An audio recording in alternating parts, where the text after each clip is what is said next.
Namaste student. Today we are going to learn second topic of third chapter LCM and SCF. That is, second topic is factorizing a number into its prime factors. म्हणजेच काय, संख्यांचे मूळ अवयव कसे पाडावे हा जो दुसरा मुद्दा आहे लसावी मसावी या प्रकरणाचा, तो आज आपण पाहणार आहोत. त्याच्यासाठी आपण एक एक्झाम्पल घेऊ. पहिलं एक्झाम्पल काय सांगतं बघा. Write the number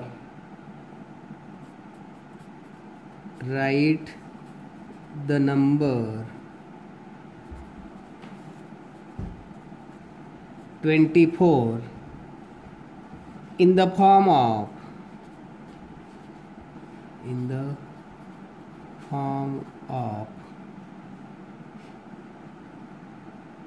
the product of its prime factors.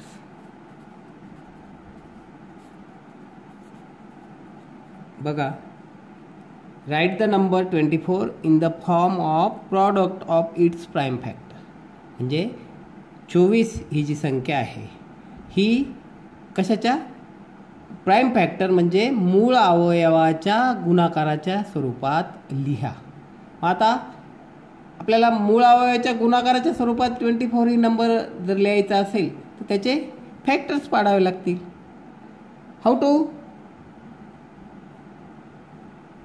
factorize the number into its prime factor.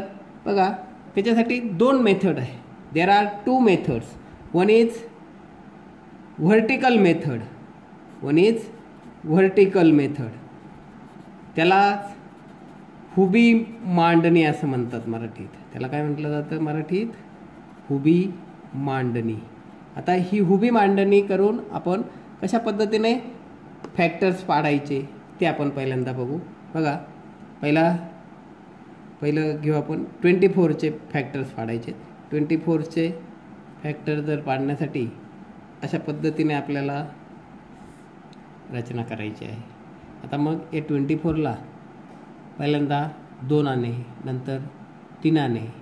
2 आणे जोवर जातो तोवर 2 आणे भाग द्यायचा, कारण 2 हा काय प्राईम नंबर, 3 हा प्राईम नंबर, 5 हा प्राईम नंबर. मग एक एक करून एकेका नंबरने आपल्याला भाग द्यायचा आहे.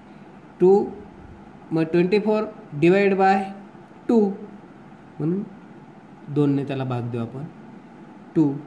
आता 2चा पाडा 2ने जसं आपण भाग देतो तसं भागाकार इथं लिहायचा आणि मनातल्या मनात भागाकाराची क्रिया या पद्धतीत आपल्याला करायची असते.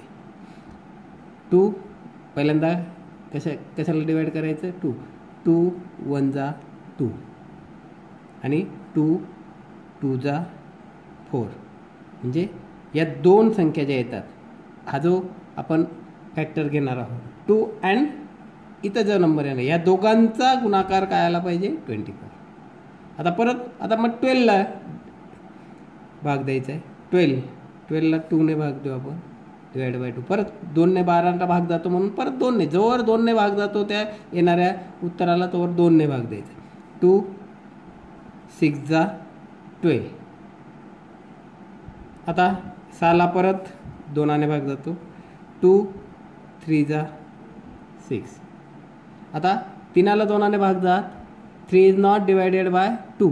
मग आता त्याच्यानंतर पुढचा प्राईम नंबर काय? 3, म्हणून याला 3ने भाग द्यायचा. 3 1 जा.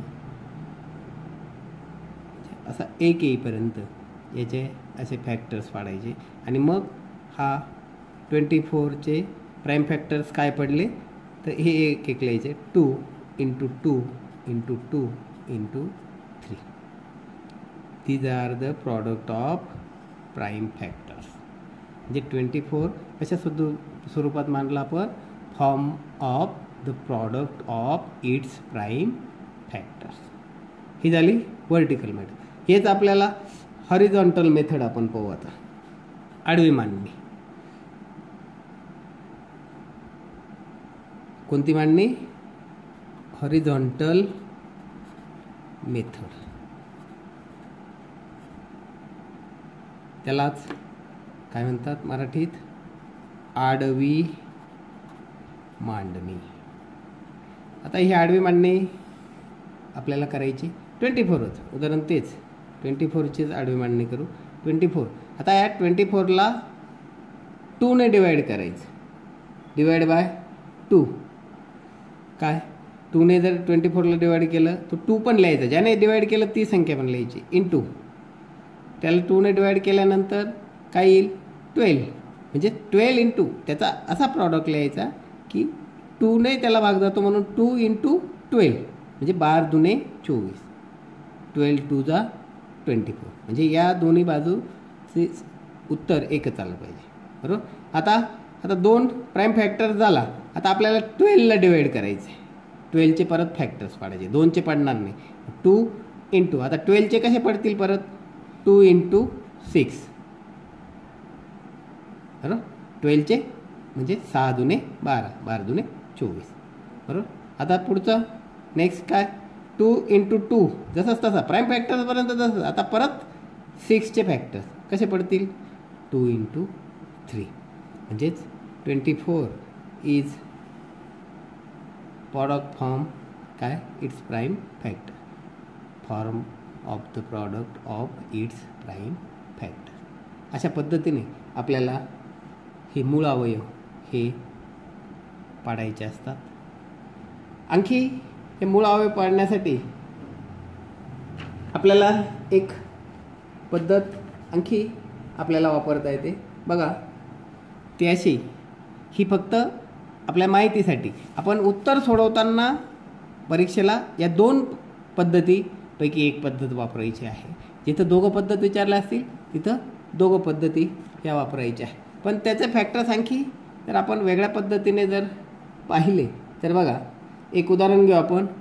63 असं एक उदाहरण घेऊ. 63 या संख्येचे आपल्याला काय पाडायचे आहेत? फॅक्टर्स पाडायचे. आता या फॅक्टर्स याचे पहिल्यांदा 2 फॅक्टर्स आपण पाहू. बघा, याला भाग देण्याचा प्रयत्न करा. 2ने जातो का? नाही जात.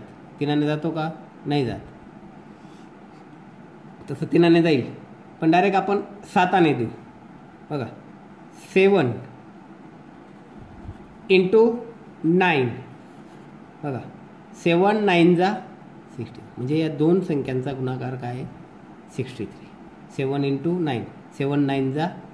आता 7चे परत प्रॉडक्ट पडतील का? नाही. म्हणून 7 जसाच्या तसा खाली घेतला. आता या 9चे पुन्हा प्रॉडक्ट पडतात. हे फॅक्टर्स पडतात. प्रॉडक्ट म्हणजे फॅक्टर्स पडतात. बघा, 9चे कसे फॅक्टर्स पडतील?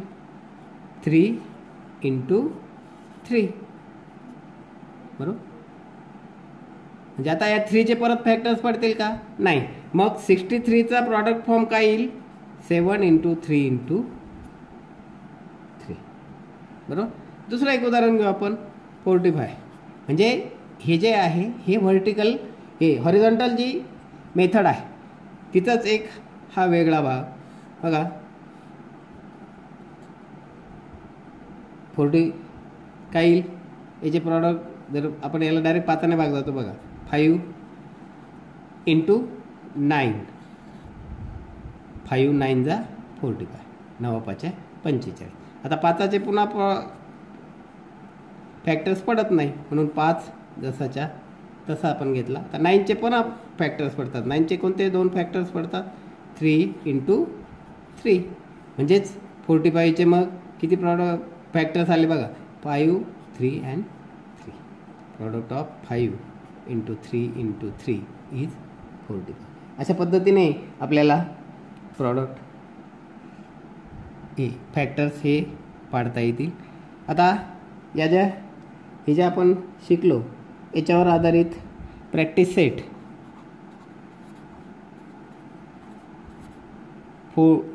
11 आहे. म्हणजेच सराव संच 11 हा 17 नंबरच्या पेजवर आपल्याला पाहायला मिळेल. ते सगळे उदाहरणं आपण कोणत्या पद्धतीने सोडवायचे आहेत, तर ते सगळे उदाहरणं आपल्याला आपण जो व्हर्टिकल मेथड आणि हॉरिझॉन्टल जी मेथड पाहिली, या दोन्ही पद्धतींनी we solve this practice set 11 by 2 methods. One is vertical and the other is horizontal.